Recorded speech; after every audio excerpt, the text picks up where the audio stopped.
안녕하세요. 자, 이번 강의 시간은 제 5장입니다. 5장에서 충돌과 운동량 보존 법칙 제목이 이렇게 되어 있는데, 운동량 보존 법칙에 관한 내용하고 이 운동량 보존 법칙의 적용인 어떤 충돌 현상에 대해서 좀 이제 예시 또는 적용이라고 할 수 있겠습니다. 이런 것들이 나오게 되는데, 충돌은 물리학 과정에서 매우 중요한 그런 이벤트 또는 과정이 됩니다. 그래서 입자들과 입자들이 충돌하는 과정 또는 거시적인 세계에서는 역시 어떤 큰 운석과 행성의 충돌이라든지 이런 것도 거시 세계에서 일어나는 충돌이 되겠고, 미시 세계에서는 원자와 원자, 그리고 전자와 또 다른 양성자, 중성자들, 이런 핵입자, 이런 것들의 충돌도 이 운동량 보존 법칙의 원리로 다 풀어낼 수 있다. 이렇게 이제 보면 되겠습니다. 그래서 적용 범위가 매우 넓고, 또 시험 문제에도 매우 많이 출제가 되고 있죠. 자, 먼저 하나씩 봅시다. 5.1절이에요. 운동량은 영어로 모멘텀이라고 합니다. 모멘텀은 우리 일상에서도 많이 쓰는 용어 중에 하나죠. 우리 일상에서 모멘텀이라고 하면 그 사람의 어떤 운동량 또는 운동량이라고 얘기하기도 하지만 운동의 능력 또는 어떤 가지고 있는 힘, 이런 것들, 일을 해나갈 수 있는 동기, 이런 걸 모멘텀이라고 얘기도 많이 하죠. 자, 하지만 물리학에서는 정의가 명확히 되어 있죠. 운동량은 기호로 P로 표현합니다. 입자 하나의 운동량은 주로 소문자로 P로, 그래서 P는 질량이 m이고 속도가 v인 입자의 운동량은 그냥 질량 곱하기 속도예요. 그래서 새로운 양은 아닌 것 같죠. 질량 우리가 알고 있던 내용이고 속도도 알고 있던 내용이죠. 두 개를 곱하기만 하면 운동량이 구해지는데, 질량은 스칼라고 속도는 벡터죠. 그러니까 운동량도 벡터가 됩니다. v의 방향이나 p의 방향이나 같습니다. 그래서 m만 곱해주면 운동량이 나옵니다. 운동량의 예를 하나 들까요? 1kg짜리 2kg이라 할까요? 2kg짜리 입자가 초속 4m로 움직이고 있어요. 그럼 이거 곱하면 뭐예요? 8 단위도 곱해야겠죠? kg, 미터, per second. 그래서 운동량의 단위는 이렇게 길게 씁니다. 뭔가 단위를 하나 만들어주고 싶은데 사람들은 그러지 않았습니다. 이걸 다 써야 돼요. 되게 불편하죠. 그래서 8kg/m per second, 이게 이 입자의 운동량, 현재 운동량이 되는 겁니다. 속도가 변하면 운동량도 변하겠죠. 그래서 운동량이라는 걸 새롭게 이제 정의를 한 겁니다. 자, 그래서 X는 X축 방향, Y축 방향, Z축 방향으로 이 운동량도 벡터이기 때문에 성분 분해를 할 수가 있겠죠. 그런 내용들이 102페이지에 나와 있고, 자, 그런데 5.2식을 한번 보세요. 5.2식. 앞에 부분만 보면 뉴턴의 제2법칙이죠. F는 ma라고 나옵니다. 그렇죠? 자, 이 식을 한 번씩 더 뜯어보도록 하죠. A라고 하는 건 뭐예요? A라고 하는 건 속도의 변화를 시간으로 나눠준 거죠. 이게 바로 A예요. 그렇죠? A는 dvdt, 미분하면 dvdt고, 평균값으로 표현하면 델타 t분의 델타 v가 되는데, m 곱하기 델타 t분의 델타 v라고 하는 건 나중 속도, 처음 속도를 안다면 나중 속도 빼기 처음 속도가 되겠죠? 자, 속도는 이제 벡터 붙이지 않아도 다 당연히 벡터겠거니 이렇게 생각을 하면 좋겠습니다. 자, 이렇게 놓고 보면 또 델타 t분의 m을 곱해줘 보세요. m 곱하기 vf 빼기 m 곱하기 vi, 이렇게 나오겠죠? 그래서 mv니까 바로 나중 운동량, 처음 운동량, 이렇게 되겠네요. 그래서 델타 t분의 델타 p라고 쓸 수 있겠죠? 입자의 운동량의 변화량입니다. 뭐가? 힘은 ma이지만 가속도로 표현하면 F는 ma, 뉴턴의 제2법칙이에요. 이 법칙은 이렇게 표현할 수도 있지만 뭘로 표현할 수도 있다? 운동량의 시간 변화율로 표현할 수도 있다. 미분으로 표현하면 어떻게 되겠어요? dp, dt. 미분 잘 하시는 분 많죠? 그렇죠? 이렇게 dp, dt. 미분이 잘 안 된다 그러면 그냥 평균값 가지고 생각을 해도 되겠습니다. F는 dp, dt이다. 힘은 운동량의 시간 변화율이다. 운동량이 변하면 힘이 가해진 것이다. 이렇게 보면 오히려 ma보다 더 편리한 식이죠. 하나의 양으로 표현할 수 있잖아요. 그렇죠? 물론 시간이 들어가긴 하지만 하나의 양으로. 이건 뭐예요? 질량해야죠. 가속도 곱해야죠. 복잡하죠? 근데 이게 훨씬 더 편하고 단순하죠?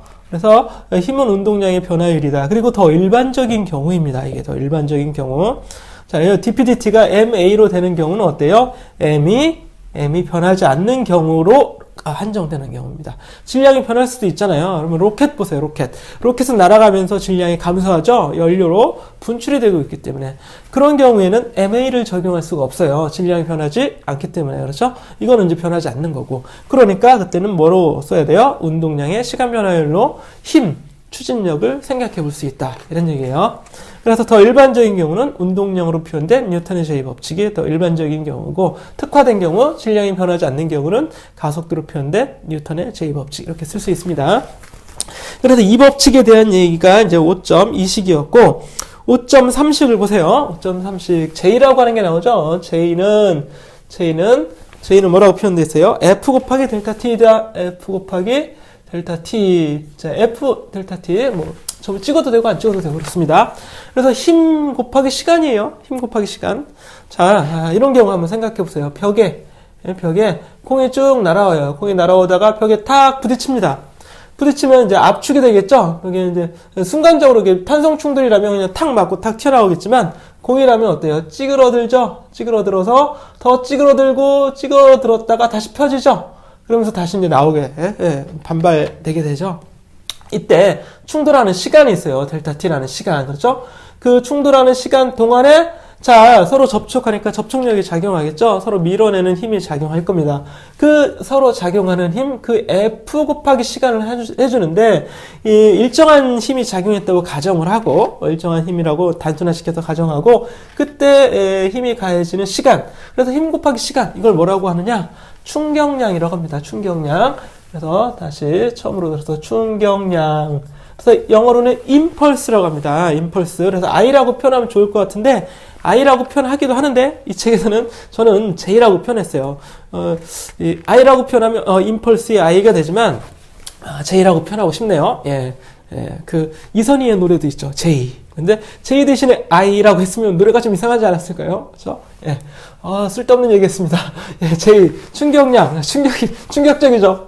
충격량은 J인데 왜 충격량을 우리가 정의를 하냐면 이것도 힘 곱하기 시간 왜 또 서로 곱했어? 뭐 이렇게 이제 얘기할 수 있을 텐데 뭔가 새로운 관계나 어떤 법칙을 이끌어내려고 하는 겁니다. 자, 그래서 여기서 이끌어내고 싶어하는 법칙은 충격량, 운동량 정리예요. 충격량, 운동량 정리라고 하는 걸 만들어냅니다. 충격량, 운동량 정리. 발음하기도 좀 어려워요. 그렇죠? 냥냥냥 막 이렇게 나와 있으니까. 자, 충격량은 J라고 표시하는데 J라는 기호를 굳이 쓰지 않아도 그냥 힘 곱하기 시간이에요. 힘 곱하기 시간은 뭐와 같으냐?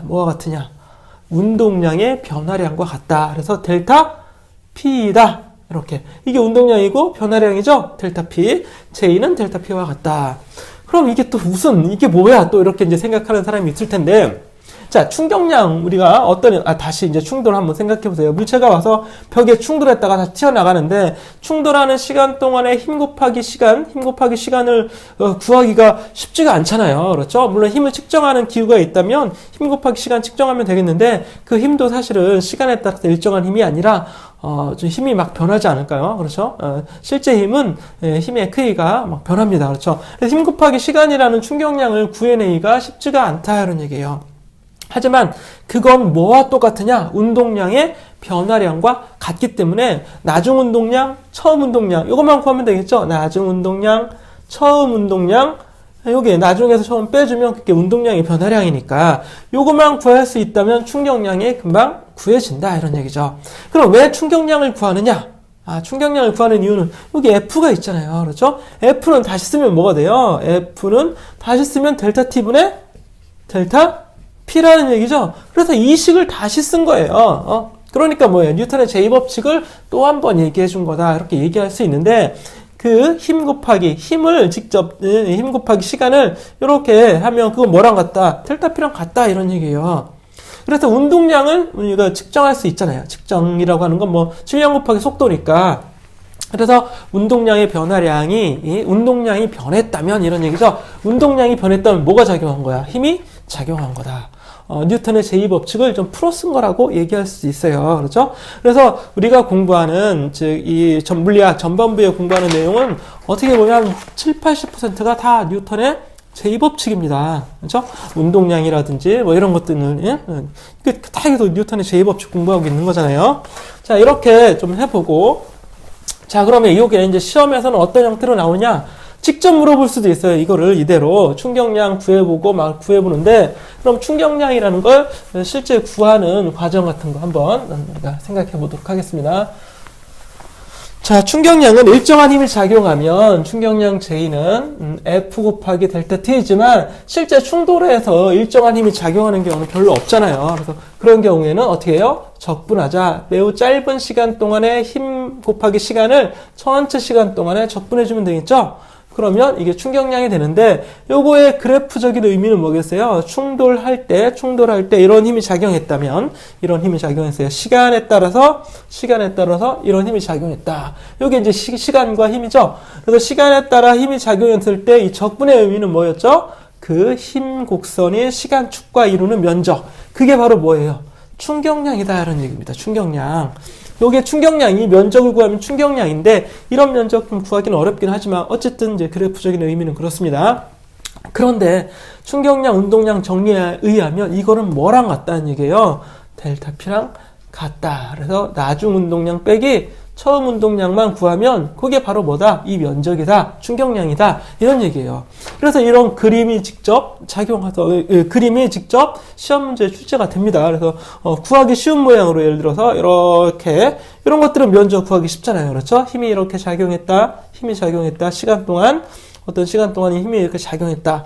그러면 요거 얼마냐? 이렇게 물어볼 수도 있겠고 또는 요거 얼마냐? 이렇게 물어볼 수도 있겠고 요게 바로 MV죠. MV. 그러니까 속도 얼마인가? 이런 식으로 물어본단 말이에요. 그래서 원리에 충실한 시험 문제죠. 되게 좋은 문제예요. 기초적인 내용을 알고 있는가? 이제 이런 것들이니까. 자, 그리고 뉴턴의 제2법칙 F는 dPdt 이렇게 이제 시험 문제 낼 수도 있습니다. 이거 가지고 직접 낼 수도 있고 그래요.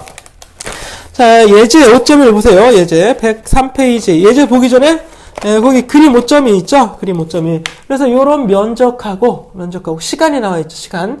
충돌을 시작할 때 힘이 작용하기 시작할 때부터 힘이 끝날 때까지의 시간. 요걸 충돌 시간이라고 합니다. 충돌 시간. 그래서 이렇게 힘이 불규칙한 경우는 면적을 계산하기 어렵잖아요. 그래서 똑같은 시간에 대해서 같은 면적을 내는 직사각형으로 얘기해 볼 수 있겠죠. 그럼 똑같은 면적이라면 요 힘, 실제 힘은 이렇게 변했지만 이걸 일정한 힘이 작용했다고 가정하고 물론 이제 같은 시간 동안 그 힘을 뭐라고 하냐? 평균 힘이라고 합니다. 평균 힘 또는 평균 충돌 힘. 그대로 평균 충돌할 때의 평균적인 힘이다. 이런 개념이에요. 면적을 갖게 하는 또는 충격량을 갖게 하는 힘. 그래서 이런 그림이 그려져 있는 거고 예제 5.1은 한번 문제를 풀어볼 필요가 있네요. 질량이 1000kg인 차가 그림 5.3에서 처럼 나무와 충돌 후 정지하였습니다. 좀 별로 좋은 상황은 아니죠. 가다가 자동차가 나무에 충돌했어요. 그렇죠? 나무도 기분이 나쁘지만, 그렇죠? 사람이 참 기분 나쁘겠죠? 예. 충돌 직전의 속력은 초속 10m. 빠르진 않네요. 그렇죠? 다행입니다. 초속 10m이다. 나중 속력은 어떻게 되겠어요? 정지했다. 나와있죠? 나중 속력은 제로. 처음 속력은 얼마예요? 10m/s. 진행하다 정지했어요. 나중 속력은 제로죠? 그럼 운동량은 질량만 곱하면 그게 운동량이죠? 그럼 운동량의 변화량은 요거 나중에서 처음 빼주면 되겠죠? 그렇죠? 그게 운동량의 변화량인데 운동량의 변화량은 뭐다? 충격량이다. 이게 충격량, 운동량 정리입니다. 자, 그래서 A번 보세요. 충돌로 인해 차에 전달된 충격량과 운전자에 전달된 충격량은 얼마인가? 자, 충돌은 얼마간 지속되었나? 0.01초간 지속되었다. 운전자의 질량은 70kg이고 자동차의 질량은 1000kg이에요. 그러니까 자동차의 운동량의 변화량이 자동차에 전달된 충격량이 되겠죠? 자동차는 MVF-MVI 되겠죠? 나중 운동량 빼기 처음 운동량, 질량이 변하지 않았다면 질량으로 묶어서 VF-VI 이렇게 써주면 되겠죠? VF 제로죠? VI 10이죠? 그대로 이렇게 넣어주면 되고, 질량이 얼마예요? 10의 3승이죠. 1000. 그러니까 얘는 10의 4승이 나옵니다. 마이너스 10의 4승. 자, 그래서 10의 4승이 충격량인데 충격량은 평균 충돌 힘으로 표현하자면, 자, 충격량의 정의는 뭐였어요? 충격량의 정의는 F 곱하기 델타 T죠? 힘 곱하기 시간이 충격량입니다. 힘을 일정한 힘이라고 가정하자. F 곱하기 충돌은 얼마 동안 됐다? 0.01초 동안 충돌했다. 그럼 힘은 얼마겠어요? 힘은 10의 6승 뉴턴이겠죠? 무려 100만 뉴턴이나 됩니다. 그래서 100만 뉴턴은 여러분 10뉴턴이 1kg의 무게라고 생각할 수 있잖아요. 그렇죠? 9.8뉴턴이니까. 그럼 10의 6승이니까 10의 5승. 즉 10만 킬로그램의 질량 무게 10만 킬로그램의 무게가 가해지는 그런 힘이라고 볼 수 있어요. 그럼 자동차의 이런 힘이 순간적으로 어느 시간 동안 0.01초 동안 가해진다. 이렇게 이제 우리가 물리적으로 의미를 부여할 수 있다 이런 얘기예요. 자, 사람 보세요. 사람. 운전자는 질량이 얼마예요? 70kg이죠? 그럼 운전자도 똑같은 속력으로 가다 정지하는 거잖아요. 자동차에 타 있는 운전자이니까 자동차가 나중 속력 0, 처음 속력 10이에요. 그런데 이 사람의 질량은 70kg이죠? 그럼 70 곱하기 10 하면 700이 되겠죠. 700. 자, 0.01초 동안 사람이 충돌했다고 합시다. 물론 사람이 충돌하는 시간하고 자동차가 충돌하는 시간은 분명히 다르지만 사람도 0.01초 동안 핸들이나 이런 데 좀 충돌하잖아요. 그렇죠? 계기판에. 자, 그러면 사람에게 가해지는 힘은, 평균 충돌 힘은 얼마겠어요? 요거 아까 70 곱하기 100 했으니까 700이었죠? 700에 100배 하면 7만이죠. 7만. 약 7만 뉴턴이니까 한 7,000kg, 약 7톤이죠. 7톤. 그 정도의 무게가 순간적으로 가해지는 거니까 매우 위험할 수 있습니다. 초속 10m이긴 하지만 그리고 너무 단순화시켜서 우리가 문제를 구하긴 했지만 충돌할 때는 어때요? 머리나 이런 데 갑자기 충돌하면 매우 위험해질 수 있잖아요. 그렇죠? 일단은 충돌을 하면 안 돼요. 하지만 시험 문제는 어때요? 충돌을 했다가 났으니까 충돌 시간을 길게 잡으면 어떻게 돼요? 똑같은, 어쨌든 가다가 정지했으니까 이거는 변화시킬 수 없단 말이에요. 운동량의 변화량은. 그렇죠?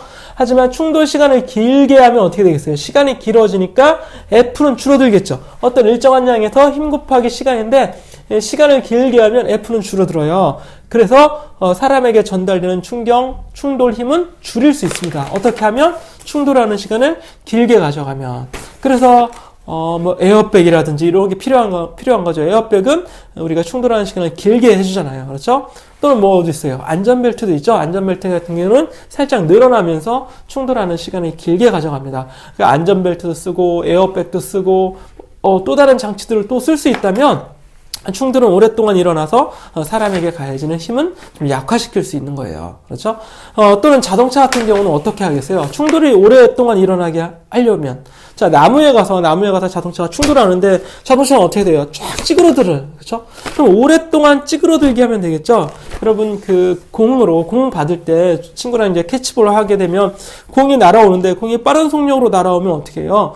손을 뒤로 이렇게 공을 잡으면서 손을 뒤로 이렇게 끌어당기죠? 왜? 충돌하는 시간을, 잡는 시간을 길게 가져가면 충돌 시간이 길어지니까 F 곱하기 델타 T는 델타 P인데 같은 델타 P에 대해서 델타 T가 길어지니까 F는 줄어들겠죠. 그래서 충돌하는 힘을 좀 약화시키기 위해서 이렇게 하는 거죠. 멋있게 맞는다고 해서 그대로 그냥 팔 움직이지도 않고 딱 빠른 공을 잡으면 어떻게 되겠어요?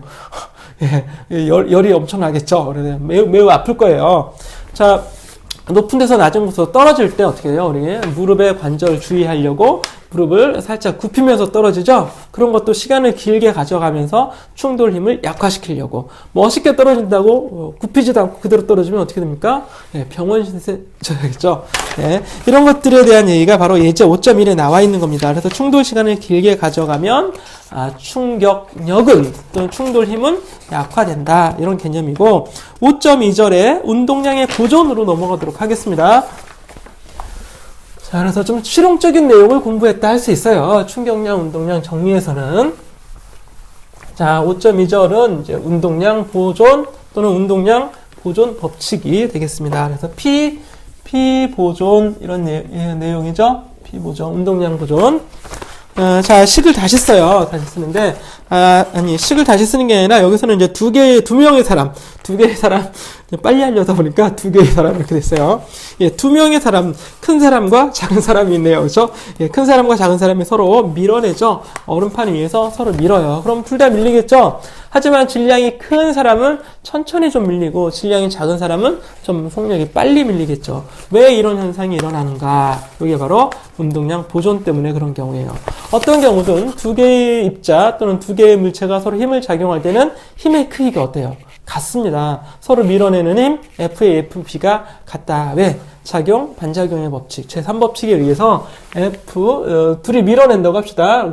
그림을 다시 그리기는 그렇고 여기 A라는 사람이 있고 여기 B라는 사람이 있어요. 서로 밀어내요. B가 힘을 받겠죠? B가 받는 힘. A도 힘을 받겠죠? 서로 막 밀어내니까 A가 받는 힘 FA라고 하겠습니다. 힘의 크기는 서로 같고 방향은 반대죠. 그러면 둘을 더하면 어떻게 되겠어요? 둘을 더하면 제로죠. 합력이 제로가 나오게 돼요.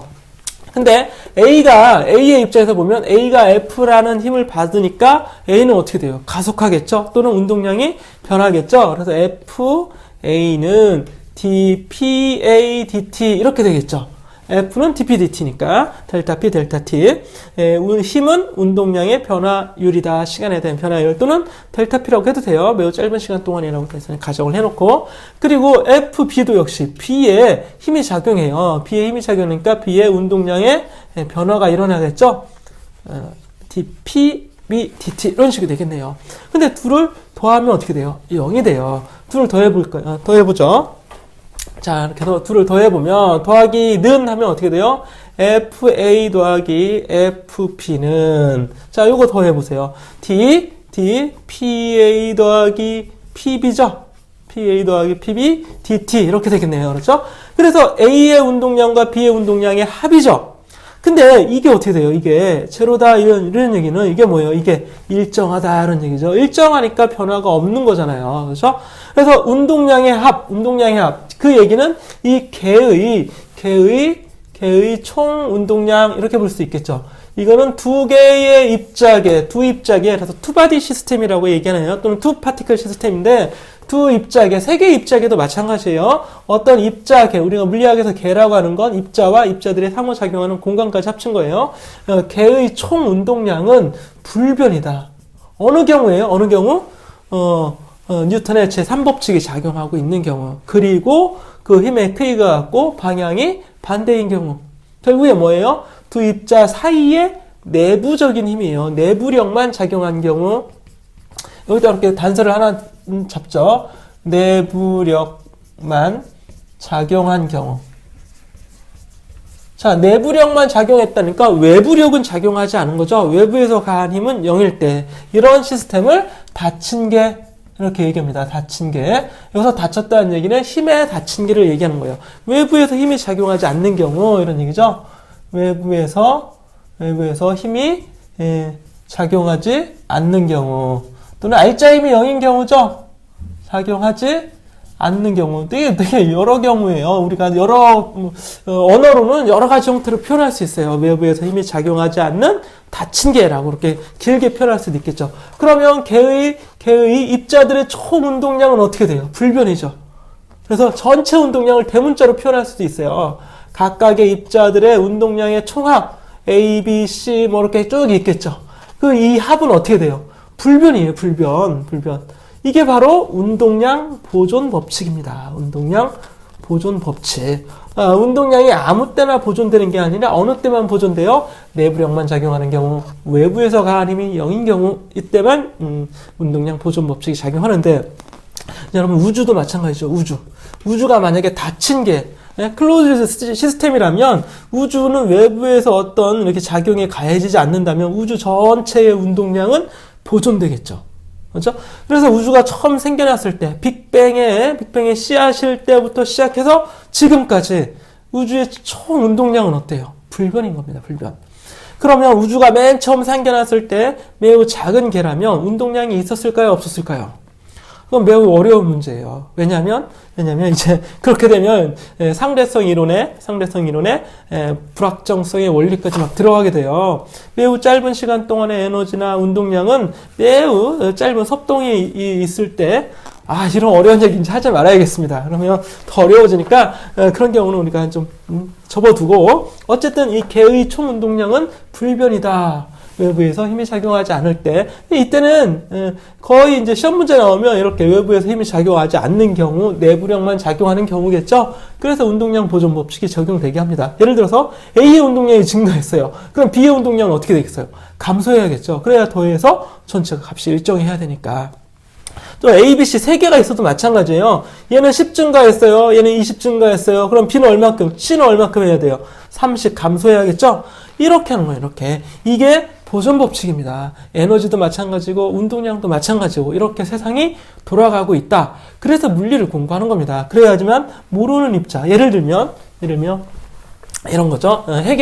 핵이나 이런 거 충돌이나 또는 그런 경우에 A, B, C 세 개의 입자를 발견했어요. A는 에너지 증가하고 에너지 보존 법칙은 적용됐다고 합시다. 근데 A는 운동량이 10 증가하고 B는 운동량이 5 증가했어요. 근데 C는 운동량이 14만큼 감소했습니다.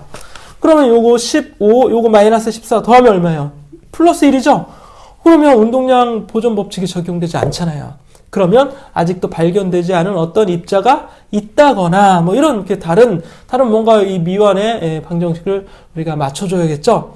그래서 이제 천재가 나타나는, 천재가 아니더라도 어떤 입자 D가 있을 거야 이렇게 이제 가설을 내놓고 이걸 찾아보고 있으면 이제 운이 좋은 거죠. 운으로 하지는 않겠지만 물론 계산이나 이런 걸 다 또 맞춰야겠죠. 그게 이제 입자 물리학이나 또는 새로운 발견을 하게 되는 어떤 근거가 되는 경우가 근거가 되겠죠. 자, 이렇게 이제 운동량 보존 법칙을 설명을 좀 하고 요것들의 적용 문제에서 어떻게 적용되는지 이런 것들을 살펴보겠습니다. 퀴즈 5.3을 보세요. 퀴즈 5.3. 느슨하게 잡은 2kg의 소총에서 여러분 소총 군대 갔다 오신 분들이나 그리고 군대에 있는 분들 지금 총을 잡고 있는 분들도 있을 수 있어요. 느슨하게 잡은 2kg의 소총에서 소총이 정말 2kg 정도 하나요? 약간 더 무거운 것 같기도 하고 뭐 그렇습니다. 5g의 총알이 초속 200m의 속력으로 발사되었습니다. 매우 빠르죠? 1초에 200m를 가는데 그죠? 실제는 어떻게 되겠어요? 실제도 거의 비슷하겠죠? 소총의 후퇴 속도는 자, 총과 총알은 일단 발사되기 전에는 하나의 시스템이에요. 그렇죠? 하나의 시스템인데 처음에 멈춰져 있죠. 처음에 정지해 있다. 그럼 운동량 얼마예요? 정지해 있으니까 V가 0이잖아요. 어떤 것이든 총알이든 뭐든 전체 속도가 0이니까 운동량은 P는 0입니다. 그런데 이제 총알이 발사되면 총알의 운동량이 생겨나는 거죠. 하지만 총알이 발사되는 경우 외부에서 힘이 가해지지 않았다면 총알과 총 사이에 어떤 내부적인 힘에 의해서 총알이 발사되는 거란 말이죠. 그러니까 총은 자 이게 총이에요. 총을 이렇게 그리면 이상한데? 이렇게 장총같이 이렇게 한번 그려봤습니다. 자, 총은 여기 있어요. 총알은 어디 있어요? 총알은 이쪽으로 날아가죠. 총은 뒤로 후퇴가 되죠. 반발이 되죠. 그래야지만 총알의 운동량은 왼쪽 P 총알 P 총의 운동량은 오른쪽이어야지만 더해서 얼마예요? 더해서 0 이렇게 나오겠죠? 왼쪽 오른쪽 더해서 0 이렇게 나올 겁니다. 그러니까 총알이 앞으로 발사되면 총은 뒤로 후퇴한다. 자, 여기에 얼굴 잘못 갖다 대면 어떻게 돼요? 총이 갑자기 탁 뒤로 오면 얼굴에 이렇게 때릴 수 있겠죠. 또는 다른 뼈나 이런 데도 그럼 다치게 되죠. 그러니까 군대에서 총을 이제 사격을 할 때는 어떻게 해요? 어깨에 잘 붙여라. 왼쪽이 아니라 오른쪽이죠? 오른쪽에 총을 잘 붙이고 그래야지만 이 충격 흡수가 우리 근육에서 일어나는 뼈나 근육에서 이제 흡수가 될 테니까. 그러지 않다가 갑자기 부딪히면 멍이 나올 수도 있고 다치잖아요.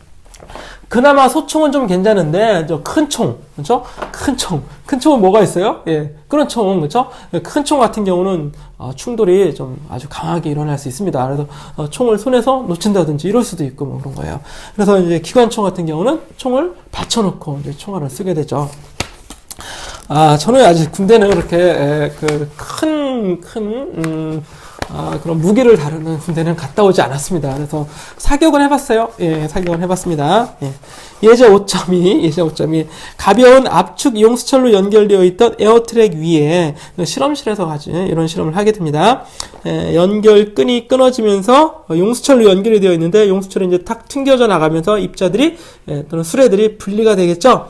이때 M2의 속력은 초속 4m로 분리됐습니다. M1의 속력은 얼마인가? 처음에 역시 정지하고 있었죠? 그럼 운동량은 제로예요. 이제 이게 총알 이렇게 그려도 마찬가지지만, 수레로 그려도 동일합니다. 그렇죠? 자, 두 개의 수레가 용수철에 이렇게 묶여 있다가, 이 용수철이 튕겨져 나가면 어떻게 되겠어요? M1은 왼쪽으로 운동량 같겠죠? P1 같겠네요. 그렇죠? M2도 오른쪽으로 튕겨져 나가니까 오른쪽에 운동량 같겠죠? 근데 이거의 크기가 어떻게 돼요? 크기가 같아야지만 오른쪽 왼쪽 더해서 제로가 나올 수 있겠죠? 전체 운동량.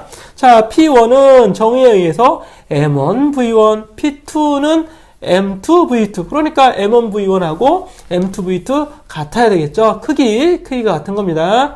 M2V2 당연히 방향은 반대예요. 그렇죠? 이렇게.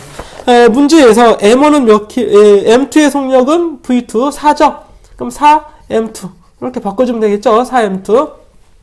자, 그리고 M2는 2kg, 2 집어넣으면 8 되겠네요. 8. 그럼 M1은 몇 킬로고? 1kg 그러니까 V1은 8이죠. 8하고 8이 같아야 되니까.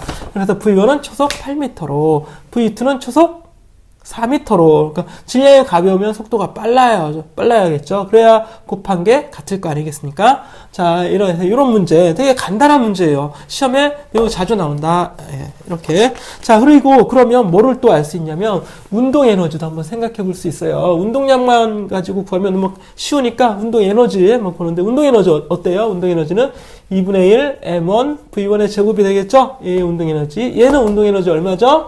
K2, K1, K2, 2분의 1, M2, V2의 제곱, 이렇게 나오겠죠. 이 운동 에너지는 무슨 에너지였어요? 역학적 에너지죠. 역학적 에너지랑 같을까요? 위치 에너지, 용수철이 가진 위치 에너지가 운동 에너지로 다 변환이 됐는지, 이거는 이제 문제를 풀어봐야 알 수 있겠죠. 그렇죠? 변환이 됐는지 안 됐는지 구해봐라. 이제 이렇게 문제가 나올 수도 있을 겁니다. 자, 그래서 거기 나오죠. 연이어서 역학적 에너지는 위치 에너지, 나중에 운동 에너지로 다 변환이 되죠. 용수철 다 늘어나고 나면 이제 위치 에너지 제로니까 모든 운동 에너지는 여기 용수철의 위치 에너지에서 나왔다. 이렇게 식을 만들면 얘가 처음에 압축되어 있던 길이도 구해볼 수 있을 겁니다. 자, 그렇게 하고 5.3절로 가겠습니다. 1차원 충돌. 자, 이제 충돌 문제예요. 이제. 그래서 지금까지 한 건 충격량, 운동량 정리라고 하는 것, 그리고 운동량 보존 법칙, 이 두 가지를 했습니다. 매우 중요한 법칙인데 법칙만 일단 했고, 그래서 이런 것들이 적용되는 과정, 그게 바로 이제 충돌, 컬리전이 되겠죠. 이걸 좀 공부를 해보는데, 일단 1차원 충돌, 즉 일직선상에서 물체가 충돌하는 경우만 좀 확인을 해보자. 그래서 1차원 1디멘저널 충돌입니다. 자, 충돌의 종류에는 보세요. 106페이지에는 완전 비탄성 충돌이 있고 109페이지에는 탄성 충돌이 나옵니다. 그래서 탄성 충돌과 즉 비탄성 충돌과 비탄성 먼저 하죠. 비탄성 충돌하고 탄성 충돌이 있어요. 자, 영어로는 탄성을 일레스틱이라고 하죠. 일레스틱이라고 하고 비탄성은 인일레스틱이 됩니다. 인일레스틱 이렇게 이제 쭉 충돌이 종류가 있는데 탄성 충돌과 비탄성 충돌의 구분 기준은 뭐냐면 일단 동일하게 운동량은 다 보존이 돼요. 충돌 전과 충돌 후에 운동량은 보존이 되는데 탄성 충돌은 뭐까지 보존이 되냐? 운동 에너지. 방금 전에 운동 에너지 했었잖아요. 운동 에너지도 같다. 이건 보존이라는 말은 조금 쓰기는 좀 그렇겠네요. 예, 보존 같은 경우는 주로 이제 뒤에 법칙이 이렇게 따라오죠. 보존 법칙. 근데 운동 에너지가 보존되었다 얘기해도 됩니다. 운동 에너지가 보존되었다 해도 되겠네요. K도 보존, 이렇게 합시다. K도 보존, 운동 에너지. 충돌 전에 입자계의 전체, 충돌하기 전에 운동 에너지 있겠죠? 그럼 충돌하고 나면, 충돌한 후에도 운동 에너지 있겠죠? 그 전과 후의 운동 에너지가 같다 이런 얘기예요. 같으면 탄성, 다르면 비탄성이라고 합니다. 운동 에너지가 더 증가하거나 더 뭐 감소할 수도 있어요. 그러면 그건 비탄성이에요. 비탄성 충돌. 대개는 운동 에너지가 감소하겠죠. 왜냐하면 물체가 충돌할 때 막 찌그러지고 이렇게 되잖아요. 그렇죠? 아니면 열도 나고 빛도 날 수 있고 막 그렇게. 그래서 본래 가지고 있던 운동 에너지가 다른 형태의 에너지로 변환되었습니다. 그럼 운동 에너지는 줄어들겠죠. 그런 경우에 충돌, 비탄성 충돌입니다. 그럼 실제 우리 생활에서 일어나는 실제 세상에서의 충돌은 거의 다 비탄성 충돌이고, 탄성 충돌은 뭐 완전 탄성체인 경우에는 탄성 충돌이 일어날 수도 있겠죠. 실제 탄성 충돌은 이제 양성자나 중성자들 이렇게 이제 완전 탄성체로 해석할 수 있는 밀입자나 소립자들의 충돌의 경우에는 탄성 충돌이라고 우리가 가정해놓고 문제를 풀 수 있습니다. 하지만 거시세계에서 뭐 자동차, 진흙, 물체들의 충돌 이런 것들은 주로 이제 비탄성 충돌이 될 겁니다. 자, 비탄성 중에서도 완전 비탄성 이런 게 있어요. 완비 이렇게 할까요? 완비 충돌은 어떤 충돌이냐? 당연히 운동 에너지 보존 안 됩니다. 그런데 완전 보존 안 된다 이런 게 아니라 완전 비탄성이라고 하는 거는 충돌 후에 입자들이 충돌하는 물체들이 결합이 돼요.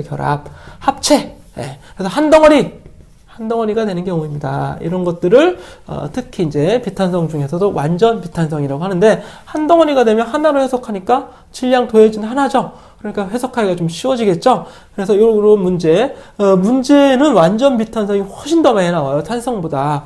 그래서 문제로 기출이 많이 되었습니다. 탄성은 별거 아니에요. 근데 이거는 한 가지 또 주안점만 우리가 잘 알아두면 되고, 완전 비탄성이 문제 내기 쉬워지죠. 한 덩어리가 되니까. 그렇죠? 그래서 요거에 관련된 문제 예제 5.4 한번 풀어보겠습니다. 108페이지. 자, 아래 그림처럼 2kg의 강철구에 1kg의 진흙 덩어리가 속력 V로 날아와 충돌하였다. 충돌 후 진흙과 강철구는 결합되어 있죠. 결합이라는 얘기, 한 덩어리라는 얘기 이렇게 나오면 완전 비탄성 충돌이다. 수직 높이 10cm까지 올라갔다가 뭐 떨어지겠죠. 진흙 덩어리의 속력은 얼마였겠는가 이런 얘기죠. 진흙 덩어리가 날아와서, 진흙 덩어리라고 할 수도 있겠지만, 이렇게 이제 진흙으로 좀 문제를 바꿨네요. 이렇게 나오기도 하지만 우리가 이 문제는 탄동진자라고 해서 많이 나옵니다. 탄동진자. 그래서 이 탄동이라는 얘기는 탄성, 총알 이런 얘기예요. 그래서 실제 실험실에서는 어떻게 실험을 하냐면 총알이라고 생각을 해도 되고, 그래서 이렇게 진자가 있어요. 나무 토막이겠습니다. 나무 토막. 여기 총알이 날아와요. 총알이. 피해야겠죠. 총알. 질량이 M인 총알이 날아오는데, 나무 토막 질량이 M인 큰 나무 토막에 팍 박혀버려요. 박힌다는 얘기는 결합된다는 얘기죠. 결합이 되면 이 진자가 어떻게 되겠어요? 살짝 이렇게 올라가겠죠? 이렇게 살짝 올라갑니다. 근데 이게 매우 무거우면 조금밖에 안 올라가요. 그렇죠? 그냥 툭 하고 올라갔다 툭 떨어지겠죠? 하지만 그래도 높이가 이렇게 올라갔으니까 이 변화된 높이, 이걸 H라고 하자. 이 그림하고 똑같은 거예요. 이 경우랑.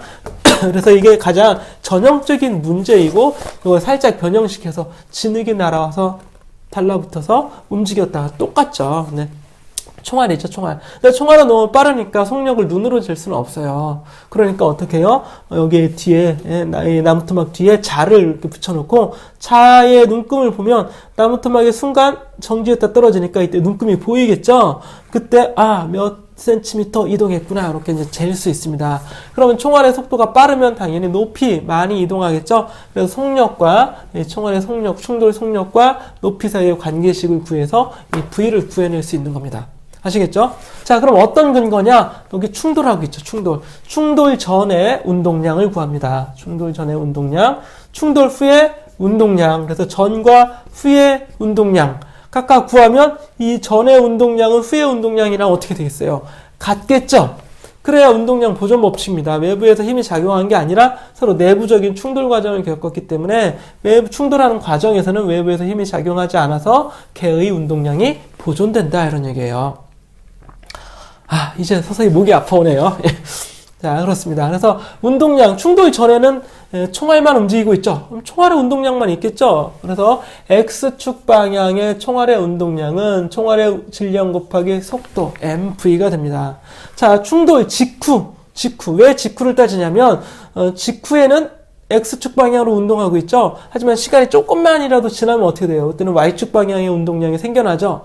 충돌 전에 X축 방향의 운동량만, 얘가 이제 수평으로 날아오니까 X축 방향의 운동량만 있었잖아요. 그러니까 충돌 직후를 우리는 생각해보면 뭐 X축 방향의 운동량만 있을 겁니다. 이 나무토막도.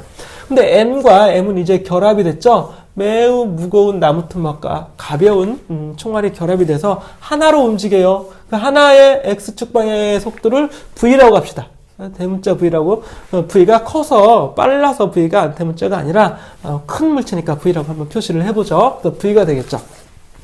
따라서 총알의 속도 구하시오. 그러면 총알의 속도는 m분의 m 더하기 스몰 m 곱하기 v 하면 되는데, 이 나무토막의 이 수평 이동 속도를 알 수도 없잖아요. 우리가 측정하기가 곤란합니다. 그렇죠? 그래서 이것도 유용한 식은 아직은 아니에요. 자, 그러면 이 v만 잘 알면 이 스몰 v를, 총알의 속도를 구해낼 수 있을 것 같은데, 이 v를 그러면 어떻게 구하는가, 이런 얘기예요. 그거는 충돌 이후의 문제죠. 충돌 이후의 문제는 역학적 에너지 보존 법칙 가지고 한번 구해보자, 이런 얘기예요. 그래서 나무토막이 움직이기 시작합니다. 그러면 운동 에너지를 갖겠죠? 운동 에너지를 가졌다가 쭉 높이 h만큼 올라가면 순간 정지하죠? 그럼 정지하면 바닥에서 충돌할 때, 운동을 시작할 때의 높이를, 기준 높이를 잡고 높이 h만큼 올라갔으니까 정지했을 때는 위치 에너지만, 중력 위치 에너지만 갖겠죠? 정지하니까 운동 에너지 제로고. 그래서 초기의 운동 에너지가 나중에 위치 에너지로 다 바뀐다고 가정을 하자면 운동 에너지는 2분의 1 m, 그렇죠? 나무토막과 총알이 하나가 됐으니까. 그리고 속도 얼마였어요? 대문자 v였죠? 이렇게 운동하는 운동 에너지가 뭘로 바뀌어요? m, g, h, 위치 에너지로 바뀌죠. 전체 질량 mgh, 그렇죠? mgy, 이렇게 되겠죠. 따라서 v제곱은 어떻게 돼요? 일단 약분 한번 해볼까요? 약분하면 v는 루트 2gh 이렇게 되겠죠?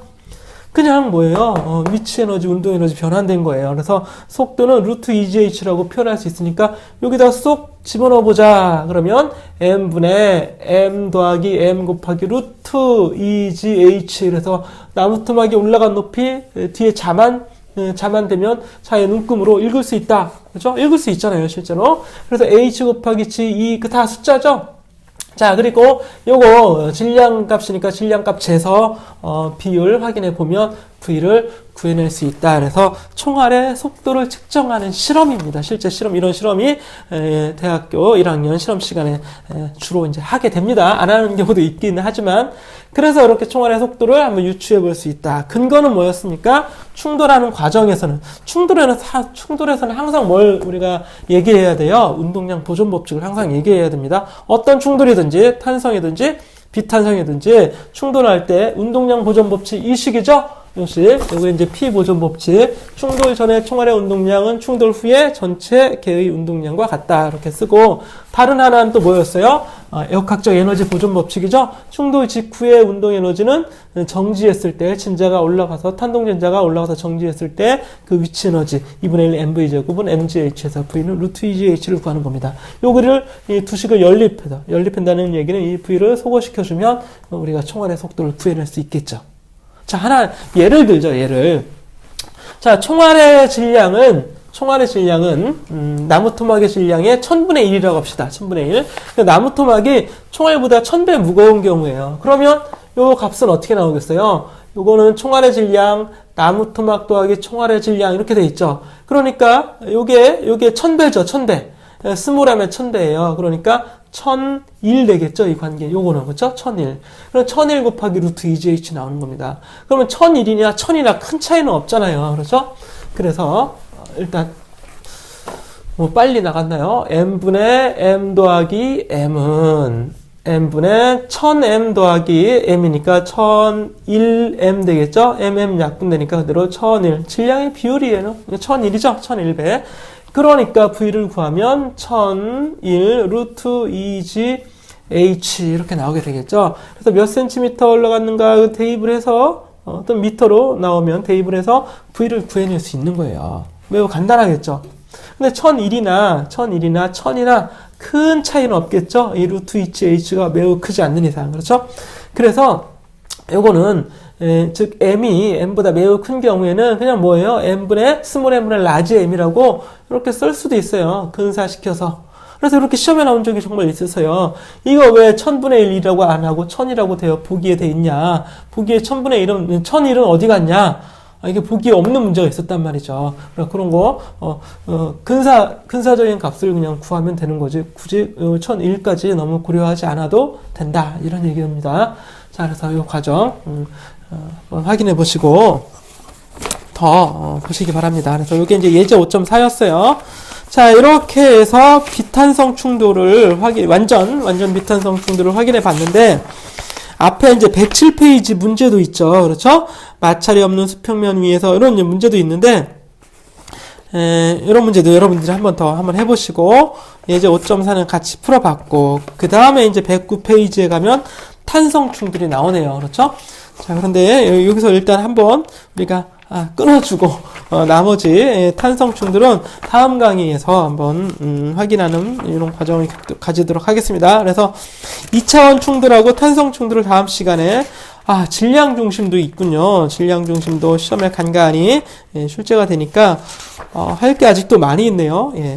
그래서 이 운동량 단원은 지금 5장이죠. 5장의 단원은 그렇게 내용이 많지는 않습니다. 그렇죠? 하지만 물리학에서 가장 중요한 부분 중에 하나이다. 이런 얘기예요. 앞에 4장은 뭐였죠? 역학적 에너지 보존 법칙. 또는 크게 보면 에너지 보존 법칙이고, 바로 5장이 운동량 보존 법칙. 두 개의 이 챕터가 전반부에서 매우 중요한 물리적인, 전반적인 물리학 영역에서 매우 중요한 부분을 차지하고 있으니까, 그리고 또 그 전에는 뭐였죠? 뉴턴의 운동 법칙이었죠. 이 세 가지 매우 중요해요. 이게 정말 중요하고, 이게 사실 물리학 공부하는 사람들이 애를 많이 이제 먹죠. 하지만 이렇게 큰 그림을 그릴 수 있다면 뉴턴의 운동 법칙, 그리고 에너지 보존 법칙, 운동량 보존 법칙이 물리적 전반에서 매우 중요하다는 거 좀 알고 내용을 알 수 있다면, 이 뒤에 나오는 것들은 어떻게 보면 이제 하나하나의 예시거나 또는 적용되는 다른 형태라고 이렇게 볼 수도 있습니다. 자, 책을 좀 많이 읽으면서 여러분들이 좀 이해를 하시기 바라고, 이해가 된 사람들은 또 연습 문제를 풀어봐야겠죠. 연습 문제 한번 찍어드릴까요? 숙제. 이번 중간 숙제 한번 내보도록 하죠.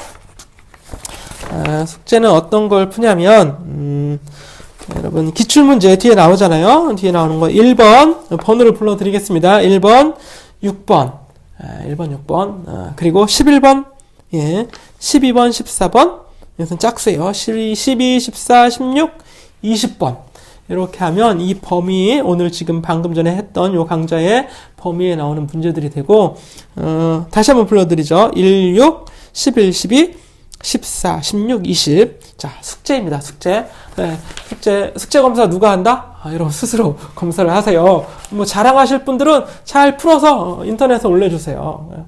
아니면 질문 게시판에 모르는 거 이렇게 또 올려주시면 제가 또 확인해서 여러분들한테 코멘트 할 거 있으면 코멘트하고 이렇게 하겠습니다. 자, 이번 강좌 여러분 또 복습하시고 다음 시간에 다시 또 뵙죠. 고맙습니다.